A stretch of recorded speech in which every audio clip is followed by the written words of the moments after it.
மாணிக்கா, ஏல மாணிக்கா. என்னம்மா அதான் சின்ன பொண்ணு தோசை சுட்டு தந்திருக்காள்ல, சாப்பிட வேண்டியதானே?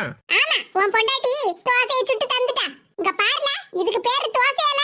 உன் பொண்டாட்டிக்கு ஒரு தோசையை ஒழுங்கா சுட தெரியல. என்னமோ என் பொண்டாட்டி சமையல் அப்படி பண்ணுவா இப்படி பண்ணுவான்னு பெருமையில பீத்திட்டு கிடந்தா. பிச்சி பிச்சி தோசையை சுட்டு வச்சிருக்கா. ஒழுங்கா தோசையை சுட்டு கொண்டு வர சொல்லல. சரிம்மா, நீங்க கோவப்படாதீங்க. வேற நல்ல தோசையை சுட்டு கொண்டு வர சொல்லுதே. அதான பார்த்தேன், இவ்வளவு நேரம் சத்தத்தை காணலையேன்னு நினைச்சேன். சின்ன பொண்ணு, என்ன சொல்ல போறீங்கன்னு எனக்கு தெரியும். நீங்க போங்க, நல்ல தோசையா சுட்டு கொண்டுட்டு வாரேன். சரி சின்ன பொண்ணு. நாம எப்படிதான் தோசையை சுட்டாலும் அதுல ஒரு குறைய கண்டுபிடிக்கிறதுக்குனே இருக்கா இந்த மாமியார். இதே உங்களுக்கு பிஞ்சு போன தோசையெல்லாம் பிடிக்காதுல்ல, அதனால ரவுண்டா அழகா இருக்க மாதிரி தோசையை சுட்டு கொண்டு வந்திருக்கேன். இந்தாங்க. ஆனா இத பிக்காம சாப்பிடணும். என்னத்தே?